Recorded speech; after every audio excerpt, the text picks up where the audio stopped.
हमारे साथ 24 hours news channel. आइए नजर डालते हैं आज की खास खबरों पर।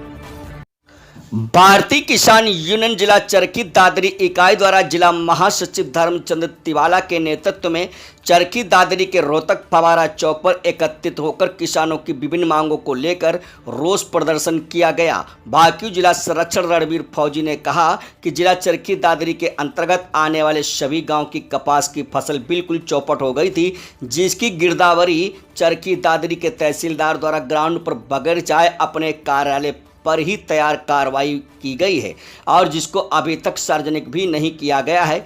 जिस गिरदावरी के अंदर नुकसान मात्र 10 से 20% ही दर्शाया गया है, जबकि क्षेत्र के किसानों की नरमा की फसल बिल्कुल चौपट हो गई थी। लेकिन मौजूदा तहसीलदार ने सरकार के दबाव के चलते असल रिपोर्ट तैयार न करके किसानों के गले काटने का काम किया है।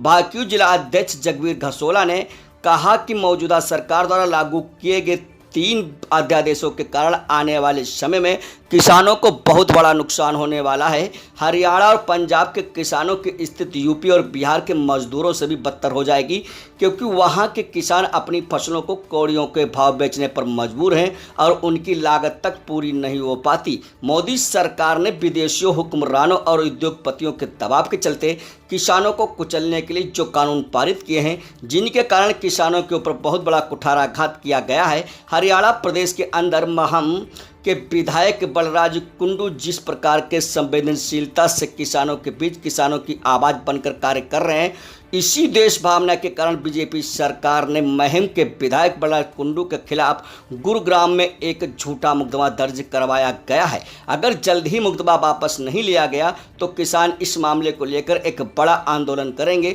उपरोक्त सभी बातों को लेकर भाकियू के पदाधिकारियों ने हरियाणा के मुख्यमंत्री मनोहर लाल खट्टर का पुतला फूंक कर रोष जताया। मौजूदा सरकार की कड़े शब्दों में निंदा करते हुए जमकर नारेबाजी की, जिनमें युवा मीडिया प्रभारी रविंद्र कुमार गिकाड़ा, हनुमान निवली, देवव्रत नंबरदार डोहकी, जिला प्रभारी यादवेंद्र डूंडी, फतेहगढ़ लकी शर्मा, जय भगवान जाखड़, राजेश कुमार दुष्यंत निमिल इत्यादि काफ़ी संख्या में किसान मौजूद रहे। ये थी सत साहेब की रिपोर्ट। किसान की फरियाद चैनल को लेकर पहुंचे हैं हम गांव रानीला बास के अंदर। रानीला बास के अंदर जहां पर किसानों ने धरना दिया हुआ है, और धरने की वजह भी क्या है कि किसानों के जैसे 152 रास्ता ये रोड निकला ग्रीन कॉरिडोर, जिस ग्रीन कॉरिडोर के नीचे एक गांव के जो मेन रास्ता है, गांव का कच्चा रास्ता था, जिससे खेतों की कनेक्टिविटी थी और किसानों को अपने कृषि उपकरण से वहां तक जाना पहुंचने के लिए जो पुड़िया बननी थी, उस पुड़िया को ग्रीन कॉरिडोर के जो महकमा है वो आज उसको बिल्कुल छोटा बना रहा है, और उसकी वजह से किसानों को समस्या होगी कि कृषि यंत्र वहाँ से निकल नहीं पाएगा, क्योंकि आमतौर पर कल्टीवेटर है उसकी चौड़ाई 11 फुट है, रोटावेटर की भी 11 फुट है, जबकि कृषि के अंदर हम ट्रॉली के अंदर जो सामान डाल कर ले आएंगे वो कम से कम भी 15 फुट के रास्ते से ही निकल पाएगा, संभव है।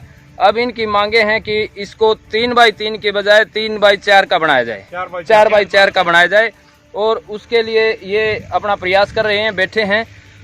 इस विभाग के जो भी कोऑर्डिनेटर हैं वो भी अब यहाँ पर आए थे, लेकिन किसी न किसी तरह वो बात संभव नहीं हो पाई है। ये अपनी समस्या को लेकर जब तक बैठे रहेंगे, जब तक इनकी समस्या का समाधान नहीं होता।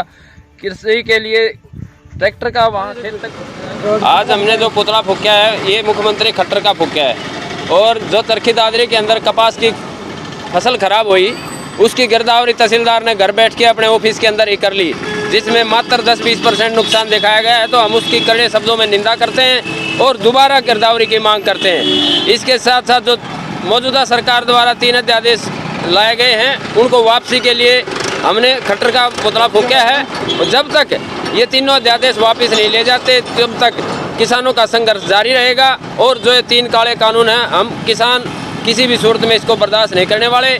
और जो खट्टर बलराज कुंडू विधायक के ऊपर झूठे मुकदमे दर्ज किया गया है वो वापस लिया जाए। वो एक गणना के और अपने बचाव के लिए सरकार इसका जो झूठा मुकदमा दायर किया है वो वापस लिया जाए, उसकी भी हम कड़े शब्दों में निंदा करते हैं। क्योंकि ये ईर्ष्या और द्वेष को लेकर के जो कुंडू साहब पे दर्ज किया गया है, क्योंकि कुंडू साहब आजकल किसानों के बीच में रहते हैं और उसी के चलते इन्होंने उनके ऊपर दबाव बनाने के लिए झूठा मुकदमा दर्ज किया है।